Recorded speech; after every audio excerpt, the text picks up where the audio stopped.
Welcome to the Women Inspired Podcast. I'm your host, April Seifert. There is nothing more powerful than a woman who is inspired to action, and that's my number one goal, to inspire you, my listeners, to take action in your lives. Each week, I get to interview some of the most inspiring women, and I'm bringing those interviews to you. Let's do it. Hey guys, welcome back to another awesome episode of the Women Inspired Podcast. I'm your host, April Seifert, and I am so excited to introduce you to this week's guest. She is a phenomenal woman, amazingly successful, and very, very inspiring. Tanya Van Court is a former executive at ESPN, Nickelodeon, and Discovery, and she's now the founder of an app that is completely changing the way that we give gifts to kids and the way that kids set and achieve goals. So I'm really excited for everybody to meet Tanya Van Court. Welcome.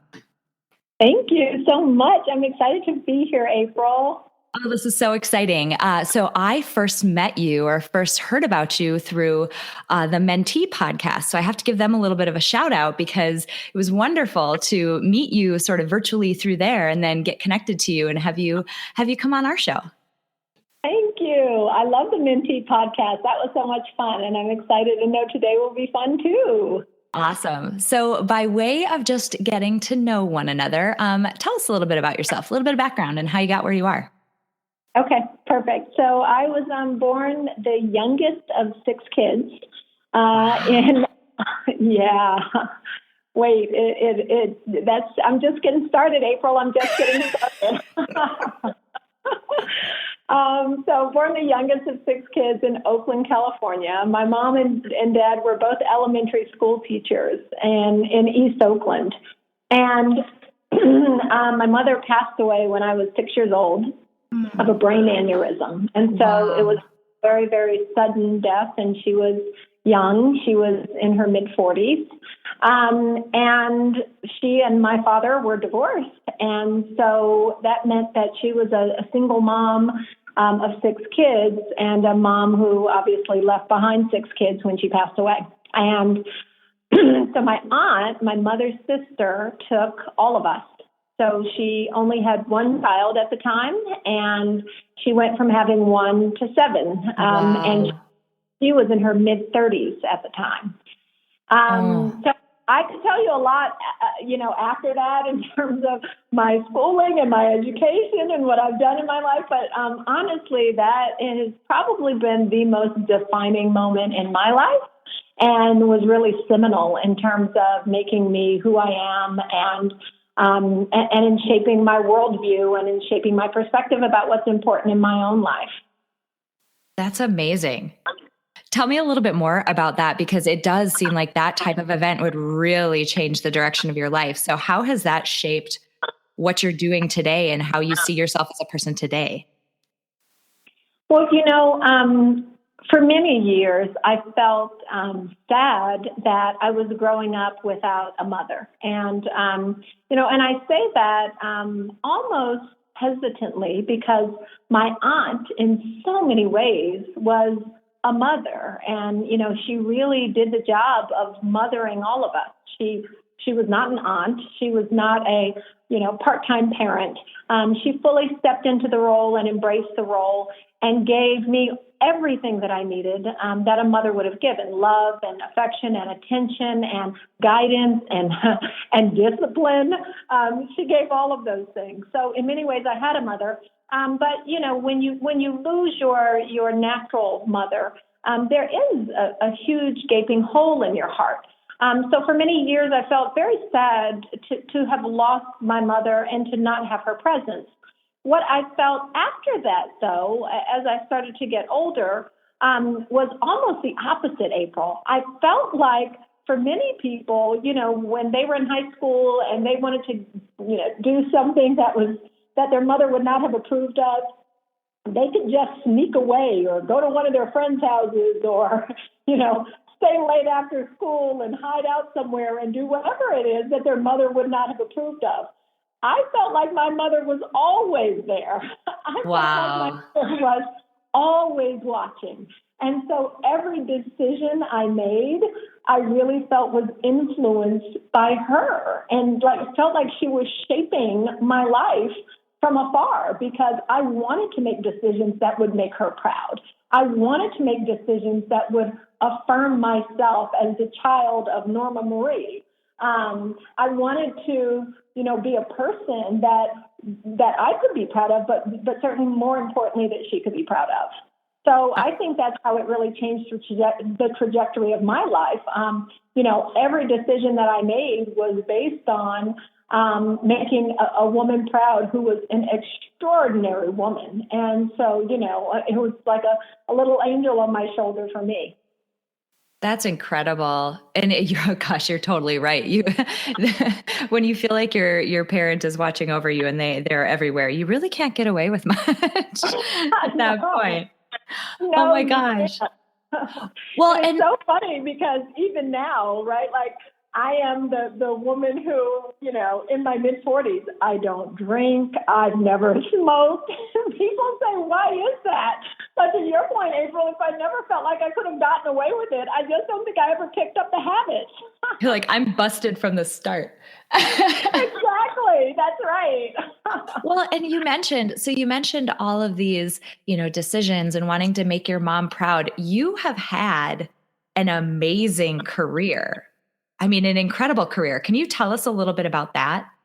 Thank you. Well, so I guess it started, I went to Stanford. I got 2 degrees in industrial engineering, but I got these 2 degrees in industrial engineering, not quite knowing what industrial engineers did. It was all very theoretical for me. It was, wow, it's like a technical business degree. That's cool. I like that.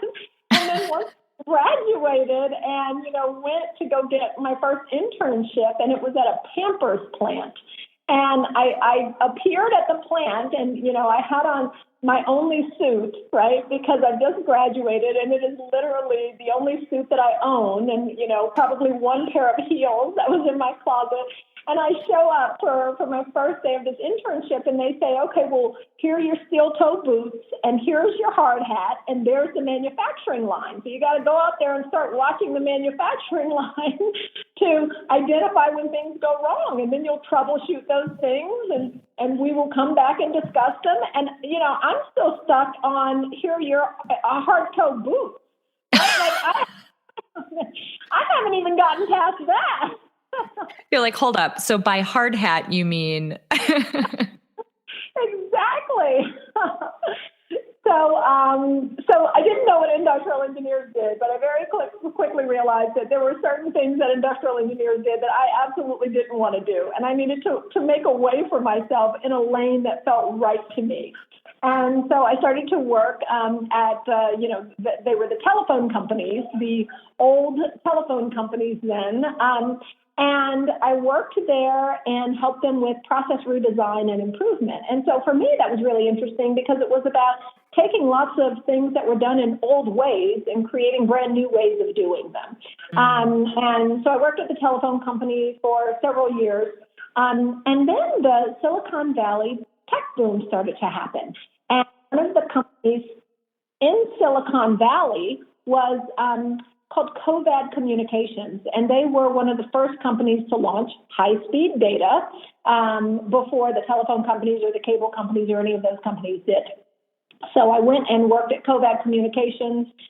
Since it was a startup company and really exciting time, I got to do lots of things. So, whenever there was a fire, I was like the firefighter who ran around to put it out. So at one point, when we were looking for merger and acquisition opportunities, I was the VP of acquisitions. And then when we acquired a company, I was the vice president of business integration to help integrate that company into our company. And then when we were looking at international opportunities, I was the vice president of international. So I got a lot of opportunities to really just stretch and grow and learn new things. And then the big bubble burst in Silicon Valley, and I was out of a job because Covad closed down their entire international division, and I happened to be working at the international division at that time in New York. And rather than going back to San Francisco and taking a job back in San Francisco, which I was offered, I said I would try my hand in New York. And so I did, and wound up getting a job at Cablevision, which was, and is one of the major cable companies.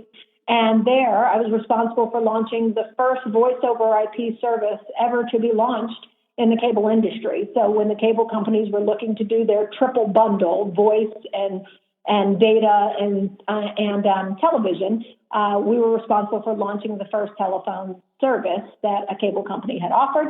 So I did that, and that was fun. And then I moved on and went to ESPN and worked at ESPN, where I launched ESPN3, the first digital video platform in the cable industry. So the first real channel that was happening on your computer as opposed to on television, right? We're all now used to Netflix and everything else that we watch on our computer. But at that time, it really wasn't happening, and ESPN was the first to make that happen.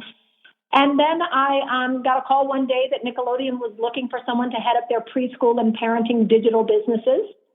And that was super exciting to me because since both of my parents were elementary school teachers, I love kids. And so I went over to Nickelodeon and led those businesses and did that for 5 years. And so that included nickjr.com and noggin.com and really great brands that were really impacting lots of kids. And that was, very near and dear to my heart. And then I went to Discovery Education, and they were rolling out digital textbooks across the country and changing the way kids learn. There are so many kids who are multimodal learners and don't just learn from a standard textbook or an old-fashioned chalkboard like many of us learned from. And so digital textbooks allow them to learn through whatever way is most comfortable for them, if they're visual learners, if they're audio learners, et cetera. And so I led marketing at Discovery Education, and that was lots of fun. And then I guess the culmination of my story that brings us to where we are today is my daughter said to me one day, "Mommy, for my 9th birthday, I really only want 2 things." And I said, "Okay, what's that?" She said, "Number 1, I hope people give me enough money so I can finish saving for an investment account. And number 2, I want a bike." Wow. That's not... your kid might be the first kid that I've ever heard that has said that they want money for an investment account. Oh yeah, she's quite something else. And but just hearing her say, "I want money for an investment account and I want a bike," I thought, well, that's extraordinary, but you're not going to get either of those. You're going to get like a rainbow loom and a sew your own purse kit and a make your own gum kit. Yep. And a whole host of other stuff that you don't want, need, or use. And so that's when I realized that gift giving to kids was really broken, and decided to leave corporate America and go out on my own and start Goal Setter. That's amazing. Okay, before we get into Goal Setter and everything behind that, because it is an incredible company that you're running, I just have to, I would be crazy if I didn't ask you. So you've really gone from this place of learning about engineering to getting into the digital space to, now starting your own company. How do you find the courage to, I guess I would say, reinvent yourself in that way? That's not easy to do. I might rephrase that question, April. I might ask, how do you find the crazy to do that, Tanya? I don't know if courage or crazy, quite frankly. Well, I honestly tell young women who I mentor, speaking of the Mentee podcast, I tell younger women who I mentor that every move you make, you are only intended to get 2 steps closer to who you're really supposed to be. So don't feel like when you make a move, it has to be the perfect move for the next 30 years of your life. You just have to keep moving a little bit closer to things that excite you, things that you love, things that you're passionate about. And eventually, at the end of your journey, you will find yourself in the perfect place. At least that's what I'm hoping, because I'm still waiting for the end of my journey. But I certainly feel like I'm closer today than I was, 15 years ago or 20 years ago. So for me, April, I guess the way that I find the courage is I don't think about any of these moves as a permanent move that defines me or defines, what's going to be written on my obituary. I think of it as this is the next move. This is the next big dragon I'm going to slay. And so let me jump in with both feet and try to slay the dragon and then I will move on to the next. So, if you think about it as a step, it's much easier than if you think about it as the final destination in your journey, I think. Oh my gosh, I'm high-fiving you through my microphone. That is awesome advice. And it's totally true, because I think sometimes we just build things up to be so much more than they necessarily would need to be. So few things are really truly permanent that, you're just trying something out. You're just taking another step. I love that. Absolutely. So tell us a little bit about Goal Setter. I'm so excited for people to hear about this. It's just awesome. Thank you. I'm excited too. Well, so I told you how it started. It started with my daughter saying that she had these two big goals, and instead I knew she was going to get lots of consumer goods that she didn't use and certainly that she didn't need. And so when I heard her say that, and I realized that this was probably not just my daughter, right? Like, she may be the only one asking for the investment account, but she's not the only kid who has goals. She's not the only kid who has dreams. She's not the only kid who wants to accomplish something and then, gets to her birthday and gets $400 worth of stuff that really doesn't accrue to helping to fulfill her dreams. And so I talked to lots of other moms. And when I talked to those other moms and said, tell me about birthday gift giving, tell me about holiday gift giving, they all shared the same frustration. And they said, when I'm giving gifts, I feel like I'm wasting my money as soon as I put down my credit card, because I don't know what that kid wants. I don't know what that kid already has. I don't know what that kid is into. And when we receive gifts, I see all of the waste in my household, and I see that it makes my kids feel like they just, that money just grows on trees and that there's this excess everywhere. And so this gift giving thing was a really frustrating and painful point for a lot of families who are trying to teach their kids healthy financial habits. And we're finding that these birthdays and holidays that were filled with consumption and excess were actually flying in the face of that unintentionally. I mean, everyone has the best intentions, but they were undermining teaching their kids these really good financial habits. So with Goal Setter, we let young people sign up for goals instead of receiving more consumer goods on birthdays, holidays, and all those gift-giving moments. And we let their parents save towards their goals in really small, micro ways to help parents to achieve goals that are important for their kids and their families, whether that goal is a college education or that goal is, robotics camp, because summer camp is super expensive, and putting away, $20 a month or $10 a week is far easier than, shelling out $500 at the beginning of the summer. And so, we really are a gifting and savings platform for kids and families where we are empowering kids to save for their dreams, and we're letting the people who love them contribute to those dreams in meaningful ways, both on birthdays and holidays and quite frankly, every day. That's such a good idea, because so I have a little daughter who's almost 2, and it's completely the case where, holidays come around and people feel obligated to, and, they want to mark the occasion. They want to, celebrate with us, whether it's her birthday or, Christmas or something like that. They want to celebrate with us, but you end up with this stuff in your house. And it is hard for somebody who doesn't know that child to know exactly what they're into. And then you look at the research around people getting so much more enjoyment and so much more happiness out of spending money on experiences and things that are really meaningful to them versus spending it on stuff. And you sort of package all that up, and it is just this amazing idea you've got. Oh, thank you so much. But you're absolutely right. I mean, people get much more enjoyment out of experiences and spending their own money on experiences, but people also get more enjoyment out of contributing to a gift that is meaningful to a person rather than going and buying them something that they're not quite sure is meaningful. So it's fantastic on the gift giver's part, and it's great on the gift receiver's part, April. Oh, completely. What feedback have you heard from people who have used Goal Setter so far? Well, it's amazing. We had a grandmother who said that we completely changed Christmas for her family. And she said, my kids all choose to celebrate the holidays in a different way. So some of them just want you to give gifts towards causes and towards organizations, nonprofit organizations that their nuclear family supports and believes in. Others are, they don't necessarily have enough money as a family to go on a family vacation. And so they would like for other people to, if they are going to give a gift, to contribute towards, their kids being able to go on a family vacation.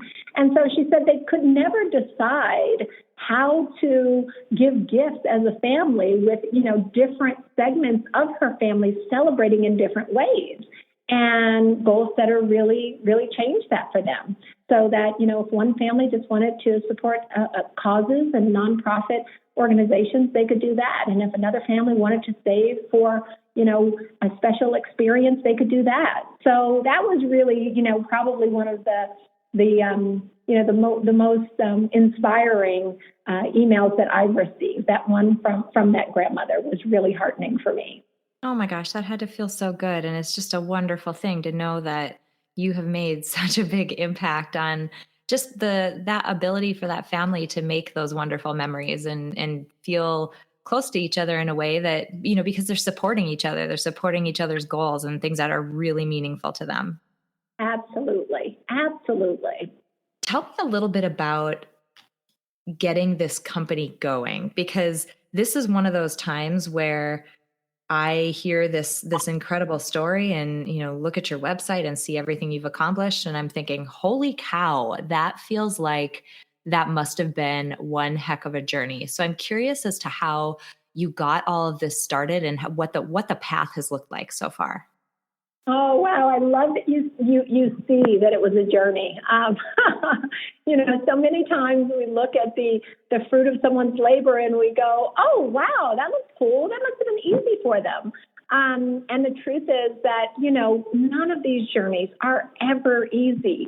None of our journeys are. And I think it's so important for all the women who are listening to your podcast to understand that even the journeys that look like they are the simplest and easiest are fraught with so many pitfalls, because we need to, we need to have courage, because we've seen that other people can do these things in spite of the pitfalls. So in any event, to answer your question directly, when I started this, the first thing that you have to do is to go raise a quote unquote friends and family round of funding in order to, really bring your idea to life. You have to build things. You have to hire people. You have to, whether those people are full-time people or external consultants or contractors. I mean, take people who have skill sets beyond my skill set in order to make all of this a reality. So the first thing I did was to try to go raise a friends and family round. Well, that's not easy for a lot of us. My background is that I am an African-American woman. If you look at the net worth of African-American households in this country, it is, very markedly different than the net worth of many other households in this country. And so, raising a friends and family round was not something that was going to be simple for me to do.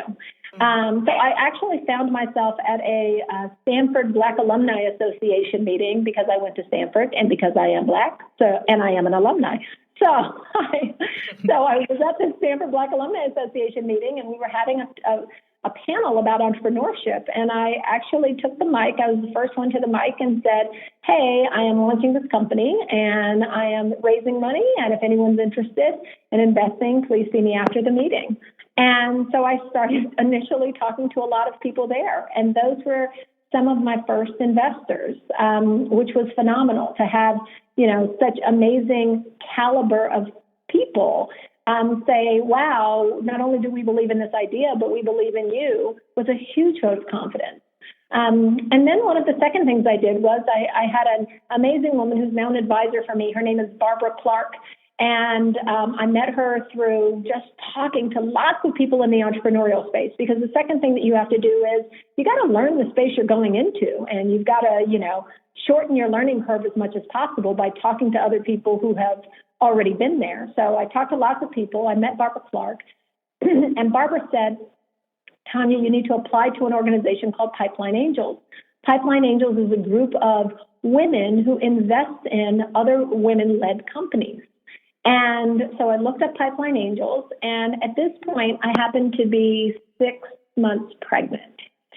And I looked up Pipeline Angels, and they were having pitch events out on the West Coast that I could apply to. And so I applied, and I was accepted to pitch, but the pitch event wasn't for another month and a half, maybe. And so at 7 months pregnant, I flew out to the West Coast and pitched to 3 different West Coast cities, groups of Pipeline Angels, amazing women investors. And each of those 3 cities invested in my business. And so, so those are just 2 of the things that I had to do. There was also, building of the product and finding a team and all of those things, but funding was such an important first step. And so pivotal and, foundational for me in terms of affirming that people believed that there was a there, and people believed that I could take this company to where it needed to go. And just those votes of confidence really propelled me to say, you know what, not only can I do it, I have to do it. People have put their money behind me and said that they believed in me, and I want to prove them right. So those were big parts of the journey, pitching when you're 7.5 months pregnant and flying around the country. I mean, there's just, when you are an entrepreneur, the first thing that you learn is that you've just got to be tenacious. There will be days when you say, oh my gosh, what have I done? Why didn't I keep sitting in one of those big executive seats? That felt a lot easier than this does. But you just got to, give yourself until the next day. Wake up one more day, and I guarantee the world will look different. And that's so such good advice. I love that. You gotta be tenacious. And the second thing I will say as an entrepreneur is you got to ask for help. I also wasn't accustomed to asking for help, because when you're sitting in those big chairs, you're often giving help as opposed to requesting help. And, asking for help has become a critical skill, and we should all consider it a skill. And if you're not good at it, anyone who's listening to April's podcast right now, if you're not good at it, practice asking for help. As women, we often think that it's a sign of weakness, but the truth is that we are stronger with the more people who we flank ourselves with, who can be helpful in ways that, we otherwise wouldn't be able to achieve things if we didn't have their help. That's beautiful advice as well. I just feel like I'm sitting over here taking notes and getting so much out of this. This is incredible. And what I think is so amazing is that, you're at the beginning of this journey. You need, money and funding, and you're absolutely right. That is not easy to come by. And the stats that you shared, exactly right. It's so not easy to come by. And you just marched right up to that microphone and said, hey, who wants to invest in my company? And that is a gutsy move. I love it. Well, you know what? I mean, the other thing I've learned to ask myself, April, is what do I have to lose? I had no money already at the time. So I couldn't go into the negative coffers. I had nothing to lose. And sometimes we just got to ask ourselves that before we make the gutsy move. What do I have to lose? That's so awesome. Oh my God. Yeah. And then your point about too, well, you mentioned it a little bit before, but you can totally see how now this has played out in your business where I'm just going to take this next step that I need to take. I'm going to just start fundraising, and I'm going to try to raise this money, and I'm just going to take this next step, and now I'm going to hire this next person. And it really is just getting you to that next point and not worrying so much about what is 20 steps from here. We just need to take this next one. That's right. Absolutely. Have you ever along this journey been just completely freaked out? like, wow, this is really scary. Like, I'm actually really afraid to take this next move? Absolutely. Absolutely. I have been freaked out. And if you, if you look at the rate of depression amongst entrepreneurs, I mean, it's significant. I mean, there are days where I have gone home and been like, wow, I don't think I've ever been this sad in my life. I mean, there have been those days, but there have also been days where I've gone home and felt like, wow, I don't think I've ever been this happy in my life. So yes, the swing is real, the pendulum is real, the roller coaster is real. So yeah, there have definitely been those days where I felt like, oh my gosh, what am I doing? And I can't take another step. But the wonderful thing about about my journey, quite frankly, April, is that I am the product of what doesn't kill you will make you stronger. I lost my mother when I was 6, as I said, but I also lost a son when I was 36. My son Seneca was born, and he had a whole host of health issues, and he passed away when he was 3 months old. Oh my gosh, I'm so sorry. Thank you.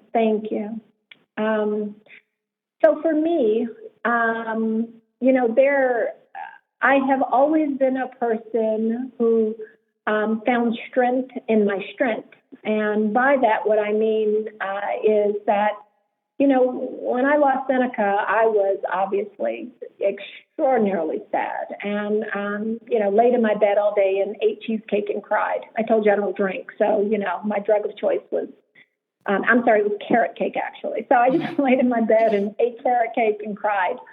And then, another day would come, and that day would be maybe a tiny bit better. Maybe I ate 2 pieces of carrot cake instead of 3, but I would see tiny, tiny rays of progress. And I would say to myself, I was a little bit stronger today, and I'm going to take strength in my strength. I know that, those little bits of strength are showing me that I can be strong and affirming for me who I am and affirming for me that I can make it and that I can move forward and that I can, I can survive. And so, you really have to notice those points about your own life. And you have to notice those points even when we're having a hard time, right? Like, okay, 98% of my day might have been bad, but 2% was okay. And tomorrow that 2% is going to be 3%. So yeah, I have had days that have been really, really tough. But I know that I am a survivor. I know that I'm a fighter. And I know that I can make it through really, really hard things. At the same time, I also know that I have a beautiful, beautiful network of people around me. And when things get really hard, that's who I go to. And we all need somebody. We shouldn't be traveling this journey alone. So, I go to those people who help me to know that everything is okay and will be okay. It has been okay in the past, and it will be okay in the future. So, I turn to those people. I think everybody who's listening to this should go get a Post-it note and a Sharpie marker and write, "I'm a little bit stronger today" on it, and stick it somewhere that you're going to see every single day, because that message, regardless of whether you're going through an extremely difficult time in your life, or, maybe you're just in a situation where you're dealing with just day-to-day sorts of struggles, that is an amazing mantra for all of us to remember every single day. Thank you. So the flip side of that coin is, tell me what you would consider along this journey. What was your biggest victory? Like that time point where you wanted to stand on your desk and cheer? So as I said, I'm an African-American woman, and there are only 14 African-American women in this country who have raised $1 million or more in funding for their venture. Now there are 15 because I am number 15. Wow. And that really makes me want to cheer. And it actually, didn't just make me want to cheer that day that I raised the money, it has made me want to cheer every day thereafter. Because not only do I think the goal setter is going to change the world for our children, I think that the model of goal setter and, what it looks like from behind the scenes can hopefully change the world for the tech space. We are already seeing a lot of changes happen. Well, I can't even say changes happen. We're seeing a lot of conversation because the conversation's happening, the changes aren't happening. But we're seeing a lot of conversation about what's happening in the tech space with, so much that is unfairly slanted against women, whether that's funding or whether that's the horrendous sexual harassment that women in Silicon Valley in particular, and obviously now in Hollywood outside of the tech space, have had to suffer and endure in order to, just work every day, in order to see their dreams realized. I mean, there is so much that we as women have had to endure. And so, part of why I'm excited about Goal Setter is because not only, as I said, are we changing the world for kids, but as an example, 98% of that funding that I talked to you about, that $1 million in funding, has come from women, Black people, and brown people. Wow. And so people who have historically been left out of investment opportunities are all a part of Goal Setter's investment story. And hopefully one day when, this company is huge and successful and returns huge returns for our investors, hopefully those are the people who will yield the benefits of that. And we will demonstrate that there are different ways to construct technology companies. There are different ways to construct the leadership. There are different ways to construct the management team, to construct the investors, and that investors should all also be supporting different types of companies. So I really am hoping that this is one of many stories that will shape and change the world. I'm so behind that because, one thing I talk about a lot on my episodes is one of the reasons why I started this podcast is that I wanted to give people examples of women who are doing amazing things because it's really hard to get excited about and try to do something that you think is impossible, that you've never seen anyone who looks like you do before. And amazing things happen when you just show someone that it's possible. Those dominoes start to wiggle and start to fall over so much more quickly because now all of a sudden this is not impossible anymore. And I think exactly what you just described with how your company was funded and the makeup of it and the way that you're approaching this from the idea on up is just a beautiful example of that. And I guarantee it's going to cause some ripples. Thank you. I hope so. So thinking back over this whole journey, what's the biggest thing you've learned? So I think my biggest learning thus far is to not expect myself to know everything or to be perfect. And I think as women, we know that we have been in environment after environment where we felt like we had to demonstrate every day our value, our worth, the fact that we belonged at the table. And so that feeling of defensiveness has always made us feel like we had to be perfect in order to show up. We had to be flawless in order to deserve a seat. We had to know everything or we wouldn't open our mouths to say we knew anything. And I think what's been important for me about this journey is the recognition that there is no one out there who knows everything or who is flawless, man, woman, or otherwise. And so we can't hold ourselves to that impossible standard. Otherwise, they'll have all the fun and we will continue to be sitting in the same place where we feel like we have mastery over a tiny domain because we are afraid of going out and showing the world that there's something that we don't know. So, my my best learning and my best lens and best advice is don't let other people's perspectives shape your confidence when it comes to going out and doing what you are meant to do. Whether it's something that you already are doing today and you just want to do it in a different way, or if it's something that's completely new and you have to learn new things in order to do that thing. You can do it and you can learn it, and you are as capable as anyone else of tackling a new challenge, learning new things, and growing in new ways that are exciting and riveting and fulfill your potential and who you're meant to be.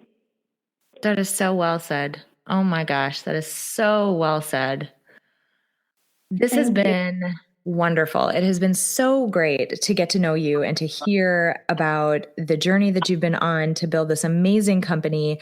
I know people are going to be really excited about it because the folks who listen to this are, a lot of women who, are excited about having that opportunity with their kids to be able to help them chase after their goals and help them, have these experiences that they want to have. So what is the best way for people to find Goal Setter? Where can they find you? You can just go online, either on your phone or on your computer, and go to goalsetter, GOALSETTER.co. Love it. Love it. And before I let you go today, I have to ask you one last question, and it's a question that I ask everybody who's on the podcast. We have a Spotify Power playlist that is comprised of songs that are just awesome motivational songs that have come up on our podcast. So I have to ask you for your contribution to our playlist. I love it. So my contribution is I'm Every Woman by Whitney Houston. That's so awesome. That is so awesome. Does that have personal significance, or do you just love the song? I just love the song. It's just, honestly, quite frankly, though, I feel like it represents every woman I know. Every woman I know is strong and amazing and powerful and running things at home and doing amazing things in her professional life. And I just feel like it's representative of us as women. And so I love it because it reminds me of the many amazing women that I know. That's such a good contribution. I love it so much. This has been wonderful. It is, like I said, so great to get to know you. So wonderful to have you on. I know my audience is going to get so much out of this interview. This is just wonderful. Thank you so much for taking the time to talk to us today. Absolutely. Thank you for having me, April. Hey guys, well, I hope you enjoyed that interview with Tanya Van Court as much as I did. And as I was reflecting on this week's interview and putting this episode together, a single question kept popping into my mind, and that is the question that I have decided to leave with you this week. The question is, why not you? Why not you? If you think about the experience that Tanya had, she didn't know everything that she needed to know in order to put this company together. She had to ask for help in a lot of situations. Heck, she walked up to a microphone and asked an entire room full of people for money to get her company started. And in fact, was the 15th, only 15th, that makes my blood boil, only 15th woman of color to raise more than $1 million in funding. And at the same time, why not her, right? She had an amazing idea. She had the drive and the passion to carry it out, and she was willing to do it one tiny step at a time. And that's literally all you can do. So somewhere in your mind, you might have a goal. You might have something that you're trying to do, and maybe self-doubt and fear of what other people might say or think is holding you back. I'll ask you that same question. Why not you? Why can't you do it? Commit to taking just the first few steps today. You'll be amazed at how much momentum you build up. All right, now you guys know how passionate I am about living life to the fullest and making sure that we're living intentionally. And I want to remind everybody that I have created a life blueprinting tool. This is a tool that you can go through to basically take stock of where your life is at in a bunch of different areas, gain clarity on the areas that are causing you the most friction, that are feeling the least authentic, gain clarity on those areas, and then start to figure out ways to make small changes to improve them. Now, I'm not asking you to like throw the whole trash out with this tool. More so, I'm asking you to make these tiny tweaks and test and see if they make improvements, and do that consistently over time and see a really big change in your life. If this sounds interesting to you, head over to aprilseifert.com and subscribe. You'll get immediate access to this life blueprinting tool. And of course, as always, I'll give you access to our Spotify Power playlist, the most powerful playlist on Spotify with all the songs that have been curated by all the amazing women that I've had on the podcast so far. If you enjoyed this episode, please head over to iTunes and leave me a rating or a review, and share this episode with somebody who might need to hear the amazing inspirational message that Tanya Van Court shared with us today. I really hope you guys got as much out of this interview as I did, and until next time, have an inspiring week.